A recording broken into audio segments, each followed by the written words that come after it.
Hey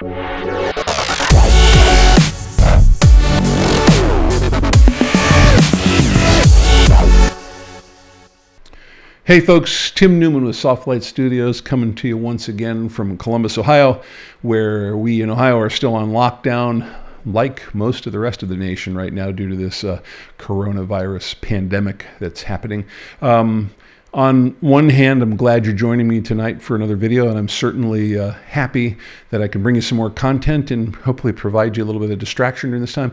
I'd love for it to be all over and for us to all go out and be socially irresponsible again, or at least not act like adults. Did I say that?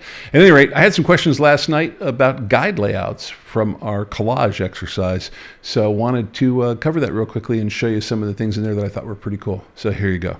Hey folks, after last night's video, I got a bunch of questions on using the new guide layout tool. You saw me use it as I was putting together that photo collage in a couple of different ways, and I think a lot of people were interested in that and found it pretty cool.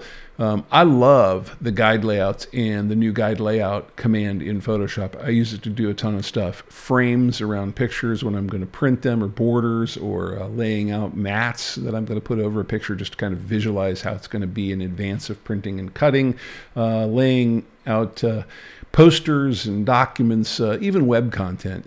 It can be used for a lot of different things. So let's hop over into Photoshop and start to explore this. So in Photoshop, the first thing we want to do is create ourselves a new document.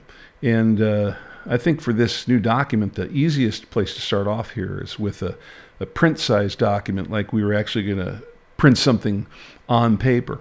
And we're going to go with the letter size document here. And for this letter size document, I'm just going to go with the defaults. I'm perfectly fine with 8.5 by 11. I like the resolution. The bit depth is fine for what we're doing here tonight. I won't change anything here that I'm seeing, except for I'm going to make it a landscape document. I think that's going to kind of fit my example a little bit better. So let's go ahead and create that. Now, the first thing I typically do when I get a new document is I do a Command 0 on the Mac, Control 0 on Windows, and I just make it fill the screen. So there we go, 8.5 by 11 sheet of paper that we can play with here. So now let's just jump right into the View New Guide Layout dialog box. And there you see a guide layout that's already built here that we happen to use for something else, but we're going to take it and play with it a little bit. Now, one of the things that I might want to do here, let's say I take this width setting out of here, and instead of that I say, you know what I'd really like to have is an 1/8 of an inch gutter. And you can see I could specify things in either measurement system. I could say, well, I'd like this to be 4 pixels for the gutter. Now, Photoshop does have an interesting thing. You notice that our columns and rows all disappeared. If I hit OK, they're back. There's a little bit of display driver bug there. So if you're not seeing exactly what you want to see there, just click OK, see if it showed up out there, and then just go right back into View New Guide Layout. And if you turn off this clear existing guide feature, it'll keep those. If you leave this clear existing guide feature turned on, then you can go ahead and make some changes. Now we'll see if the display driver has updated here. See, now it's displaying fine. So sometimes just a little switch in there seems to throw the driver off, and you just got to go out of it and hop back in. So right there, we have a guide layout that I would use for a trifold brochure. If you've ever made a trifold brochure before on 8.5 by 11 paper, you know you spend a bunch of time with the calculator dividing 11 by 3 and figuring out your gutters, and you know, here's where the divisions should be, blah, blah, blah, blah, blah. Well, there it's done for you in just 2 or 3 settings and a click, which I think is really great.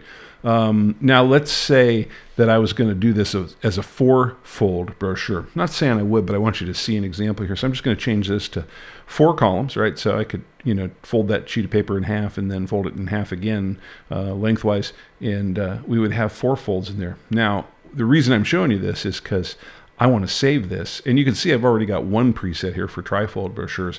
I'm going to save this preset, and there's the trifold brochure right there. That's a guides preset file. I'm going to click on that to use that name as a starting point, and I'll just call this a 4-fold brochure, and I'll have a new guides file there.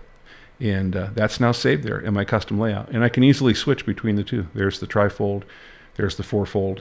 And if I come out here and say, let's load a preset, there they are. And if we kind of look at the directory structure here, You know, this thing's always frustrating me. I change Finder from app to app, and it looks different each time, but that's fine. You can see that, in fact, if we're navigating right through the directory structure here, in my folder, in the library file, application support, Adobe, Photoshop 2020 presets, guides, there's your entire directory structure laid out right there. This guides folder is where all these guides presets live. And if I copy these GDS files and moved them to another computer, another laptop, they'd now have those guide layout presets available to them. Great for a company if you have a bunch of people that are designing brochures or posters and you want them to all lay out the same way. Build some guide presets and share them with everybody and have them put them in their guides directory in Photoshop, and there they are. So I think that's a pretty slick feature, and you can easily load them up. You can modify them. You know, if you decide, hey, I don't want that fourfold brochure preset anymore, boom, gone. And it'll ask you, you sure you want to delete that? Yep. Are you really sure? Yeah, I'm really sure. Okay, so now it's gone, right? And I can go back to the trifold brochure pretty easily. One of the other things that you can do here is you can come in here. This is telling it to center columns. So if I come in here, we're going to tempt fate here and see what happens. If I come in here and say, all right, let's make these columns 20 pixels apart, you can see them right there. And I come in here and change them. Now you're going to notice we get that little update issue there. See how they came back that way? This just gives us the number of columns that you asked for, 3 of them, right, that are each 20 pixels apart. Go back into new guide layout one more time, and I just upsize this a little bit. You can see I'm getting those columns spread out by that distance in there. And I'm going to try to take it back to pixels again and see. That's where I tend to have these display driver issues. See, didn't want to do it that time, but if I exit out, there they are, 50 pixels apart. So there's a little hiccup right there, but easy enough to work around once you know that it's there. So there's the View Guide Layout dialog box, and I think it's pretty easy to see how you would come in here and use this guy. I'm going to show you one other document here real quickly that we're going to build, because here's another way that I use it a lot. I'm going to come over here and do File, New, and I'm going to come over here to Web Presets. I'm going to look at all of them. The typical web page size that I use is 1280 by 800 pixels. So there we go.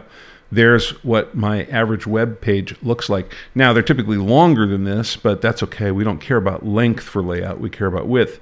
And if you've spent a lot of time doing web design, one of the things that you know is that you tend to think of these things as columns, right? So we think of this page as 4 columns. We're not going to have any width in there. We're going to get rid of that. We're also going to get rid of rows. We don't use that in web design. And we're going to get rid of margin and center columns. So that's pretty simple right there. There's 4 columns that I have laid out for me. And this is how I would typically lay out web content. I'd put a picture over here in one area taking 3 columns, and I might have a sidebar over here on the right taking up this 1 column to the right. So that works out pretty well.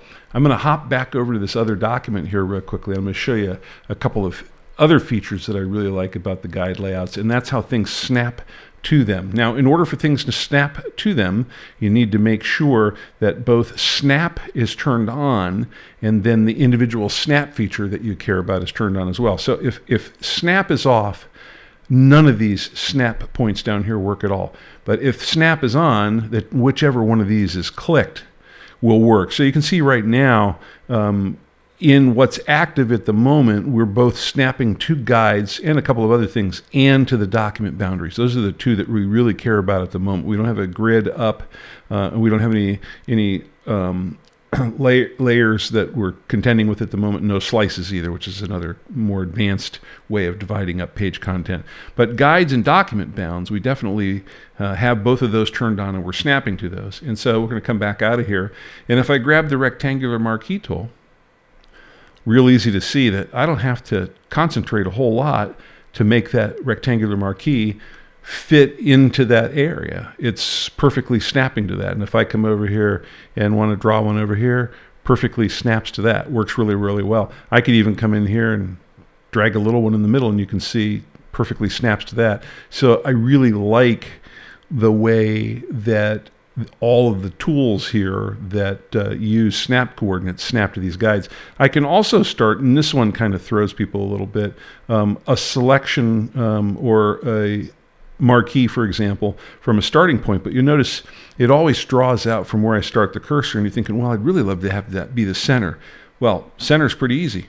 Just hold down the Option key for a second, and there's your center, right? So there's starting from where the cursor was, there's growing from the center. So real easy thing to do. I'm going to create one more document here real quickly just to kind of solidify this example. I'm going to come back out here and do one more print page. We'll do it letter sized, and we'll go here as landscape as well. And now if I wanted to find the exact center of this page, I could drag out a guide over here, and this is the way that you do it a lot of times. You come over here and you kind of go back and forth, and you see how that kind of jumps there? Well, that just found center, right?